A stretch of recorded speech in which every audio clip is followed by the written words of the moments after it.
किसके लिए रोते? छाया के लिए। उस जीवात्मा के लिए रोए? उसके लिए सोचा कि इसके अंदर कौन है?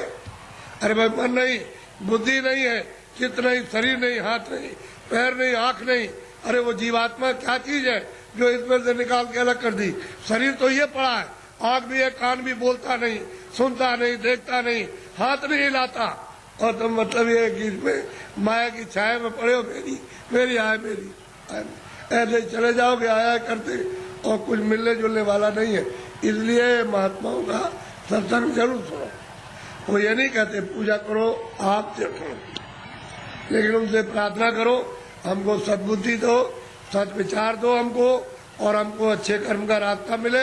हम चोरी चमारी इसको बंद कर दे, हम झूठ बोलना, धोखा देना, बेईमानी करना, हमारा काम, हमारा क्रोध, हमारा लोभ, हमारा मोह छूटे। और हमको कोई मिला दीजिए किसी से जो मनुष्य शरीर में आकर रास्ता बता दिया, बता दीजिए। देवताओं से कहो आप भी बता दो कि ये रास्ता जाने का है भगवान के पास। अगर नहीं बता सकते हो तो फिर किसी महात्मा से मिला दो। हमने इसलिए तुम्हारी पूजा की और तुमको माना कि हमारा आत्म कल्याण हो जाएगा, जन्म मरण से बच जाएंगे, 84 नरकों से बचेंगे। अगर देवता नहीं तो खोज करो महात्मा। मैं किसी को कुछ कहता नहीं, समझ लो अच्छी तरह से सत्य बात। उसको मछली रहती है, कछुआ रहता है उसी में, जीव जंतु उसी जमुना जी में, उसी गंगा जी में रहते हैं। तो आपको ये जानना चाहिए, आप वहाँ जाते हो स्नान करने के लिए तो पाप आपका धुल जाएगा। पाप तो यहाँ जमा है, यहाँ तो पानी नहीं जाता, यहाँ अग्नि नहीं जाती है। तो ये बताओ कि तुम जब यहाँ, वो कैसे धुलेगा? वो गंगा पानी समुद्र का या तालाब का या कुएं का वो धो नहीं सकता, तो यहाँ जमा है इस जगह पर। अब ऐसा गंगा स्नान, वो गंगा, उसमें स्नान करने वाले महात्मा मिल जाए और आपको दिव्य गंगा में, दिव्य जल में स्नान करा दे तो जीवात्मा तब ये निर्मल हो जाए, पवित्र हो जाए, स्वच्छ हो जाए, तो ये जाग जाए, यहाँ खुल जाए। अब इसमें नहाते हो, फिर चोरी क्यों करते हो? इसलिए करते हो कि जमुना में हम नहा लेंगे तो हमारी फिर चोरी माफ हो जाएगी। चोरी वोरी माफ नहीं होती, वो तो यहाँ जमा, यहाँ पानी नहीं जा सकता। ये तो शरीर के नाके पर, जीवात्मा शरीर में नहीं है। जीवात्मा शरीर के बाहर, ये यहाँ नहीं है, नाक में नहीं और मुंह में नहीं है, हाथ और पैरों में नहीं, ये दोनों आंखों के ऊपर बैठी हुई है। बस ऊपर में गंदगी उस पर डाल दी, इसलिए रुकी पड़ी हुई है। गंदगी हटा लो, बाहर निकल जाए, छोड़ दे जीते जी छोड़ दे। इसलिए आप लोग थोड़ा सा अपना कभी कभी समय, जब ये सुना करो कि यहाँ बहुत भीड़ लग रही है और बहुत लोग आ रहे हैं, तो जरा से चले आए और सुन लिया और देखो आकर के कि मैं कैसी पूजा आपको देवताओं की, और फिर उन देवताओं को देखो कैसे आप देखते हो उनको अपनी आंखों से, तब तुम्हारी समझ में आएगा। ऐसे क्या समझ में आ जाएगा? अंधेरे में रहोगे तो अंधेरे में जन्म हुआ, अंधेरे में पालन पोषण हो रहा, अभी फड़फड़ा के अंधेरे में मर जाओगे। अभी देखते देखते अब तो बूढ़े हो गए, तो अब क्या दिन का साथ है इस शरीर का? अरे किसी दिन भी तुम रात रात में सोते हुए चल पड़ोगे, ले जाएगा आपको। अब कहाँ ले जाएगा उसका आपको पता ही नहीं है।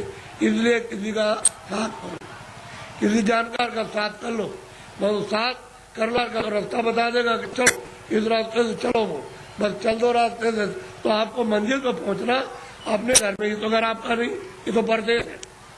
अगर आपका देश होता तो बच्चे रहते, हमारा शरीर रहता, हमारी जमीन, कोई जमीन नहीं होता, सब नए रहते। लेकिन आपका मकान ही नहीं, उसने दे दिया किराए पर, थोड़े दिन के लिए, बस समय पूरा हुआ निकाल करके बात कर दिया, बस ये आपका कोई सामान परदेश है। तभी तो दूसरे के देश में निकाले जाओगे। अपने देश में पहुंच चलो और आराम से रहना। कोई जन्मता मरता नहीं है, न वहाँ कोई हिंदू, न कोई मुसलमान, न दफ्तर है, न खेती है, न दुकान, न कोई बीमारी, न हाल न बच्चे। वहाँ आनंद ही आनंद है। अपने घर में, अपने देश में चलो। ये तो परदेश है। परदेश में आकर के कितने जो और कितने जल बीत गए ठोकर खाते, अभी तक किनारे पर नहीं आए और मनुष्य शरीर पाया और फिर उधर लौटे जा रहे हो, नीचे चले जा रहे हो 84 में नरकों में। अरे भाई मनुष्य शरीर में आए, ऊपर चलो अपने घर की तरफ। बड़ा सीधा साधा, तो लड़ो झगड़ो मत, प्रेम से रहो। गांव गांव की लड़ाइयाँ बंद करो, उनसे आपको कुछ नहीं मिला। जब गांव में लड़ाई हुई तो घर घर में बैर होने लगा, अब घर घर में लड़ाई होने लगी और घर घर की लड़ाई अब अपने मन से लड़ रहे हो और सारा जीवन आपने अशांतमय अपना कर दिया, न सोने में शांति, न कहीं जाने में, न कहीं बैठने में, न किसी से बोलने में और न किसी देवता के पास में। ऐसा तुमने मकान में ऐसा कुचड़ा बड़ा, बिल्कुल अशांति की ज्वाला जलने लगी। तो लड़ाई झगड़ा बंद करो, मारपीट बंद कर दो, आपस में घर में प्रेम से रहो, सब लोग भाई बहन बच्चे बच्चे सब प्रेम से, अगल बगल में प्रेम से रहो। फिर गांव में सबसे प्रेम हो जाए, एक दूसरे के काम आओ, एक दूसरे की सेवा करो और एक दूसरे का मान मर्यादा ये सब कुछ रखो। तभी अगर मनुष्य का तुम क्षणिक सुख लेना चाहते हो, शांति और आनंद का, तो आपको मिलेगा, लेकिन ये क्षणिक है। जब तक जीवात्मा मनुष्य मंदिर में जगाओगे नहीं और दिव्य नेत्र नहीं खोलोगे, तब तक तुमको आत्म और परमात्म शांति नहीं मिल सकती। ये कुछ नहीं, ये तो इंद्रियों की क्षण, यानी ठंडक आ रही है, उससे मन इंद्रियों के दरवाजों पर बैठ करके वो क्षणिक रस लेता है कि और मिल जाएगा, और मिल जाएगा, धन में और मिलेगा, बच्चे में और मिल जाएगा, इसमें और मिलेगा, उसमें मिल जाएगा, उस काम में व्यापार में मिल जाएगा। मिलता तब कुछ नहीं, सिवाय तकलीफ के और कुछ आनंद नहीं मिलता।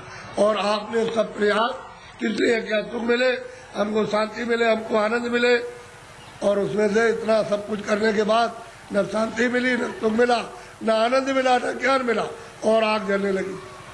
ऐसा जीवन आपका बड़ा ही कलुषित और बहुत ही मतलब खतरनाक, अपनी आत्मा को गड्ढे के गिराने में हो गया है और दरवाजे बैठ गए जाने वाली।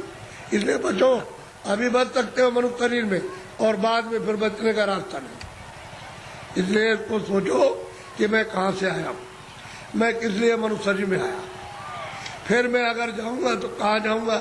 ये तीनों प्रश्न तुम किसी से करने लगो और जो इसका जानकार होगा कि तुम वहां से आए हो, इसलिए आए हो और तुम कहाँ जा रहे हो, ये तीनों चीजें आपकी बता देगा। तब आपकी समस्या का, बुद्धि का असल में सच्चा विवेक तब आएगा और तब समझोगे आप।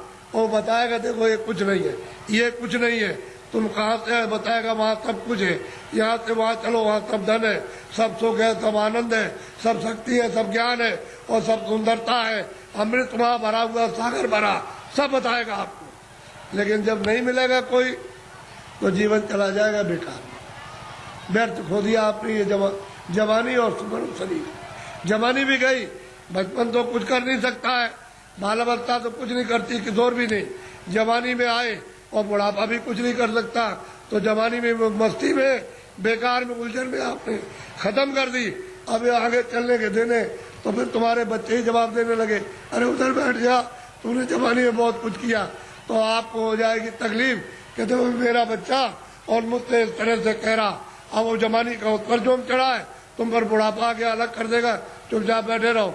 घर में जो बहुएं आएगी तुमको रोटी समय से दी और नहीं दी तो शाम को देगी, कभी शाम को नहीं तो सुबह देगी। अब तुम उड़ोगे उसमें कि हमने इतना पालन पोषण किया और ये बच्चे हमारी बात और बहुएं नहीं मानती है। एक दुख ये, एक दुख बचपन में कि रोते बिताया आपने और फिर भी दवा कुछ और मर्ज कुछ है, पीड़ा कुछ हो रही है, वो दवा पेट की और पेट में दर्द है तो सिर की दवा और बच्चा रो रहा हाय हाय करता। एक तो आपने वो बिता दिया और एक आपने जवानी, ये आपने उलझन में, और बुढ़ापा आ गया तो रो करके चले जाओ तो कोई काम नहीं आया, न जवानी काम आई न बाल न आप बुढ़ापे में काम आए। तो जीवात्मा का काम तो आपने कुछ नहीं किया, ये इंद्रियों का काम किया और इंद्रिया क्या है, जीर्ण हो गई, पुरानी हो गई, आँख नहीं काम करती है और कान नहीं काम करते हैं, मुंह नहीं काम करता, अब रो रहे हो चिल्ला रहे हो। तो ऐसा मत करो, प्रेम के साथ सब लोग रहो और ये समझो हम किस लिए आए, ये यहाँ काम के लिए नहीं, तुम्हारा काम प्रभु को पाने का, कि हम अपनी जिंदगी में उस रास्ते में चल के प्रभु को पाए। असली काम तो तुम्हारा ये था और उसको छोड़ करके आप इस झगड़े में फंस गए, चलो इसको इकट्ठा किया जाए और इससे सब मिल जाएगा। क्या मिला आपको? जिनके पास वो रो रहे, जिनके पास करोड़ों, जिनके पास अरबों, वो रो रहे, चिल्ला रहे और कहते हैं कि हमको दवा हमको दे दी। अरे भाई उससे तुमको सुख मिलता, आनंद मिलता।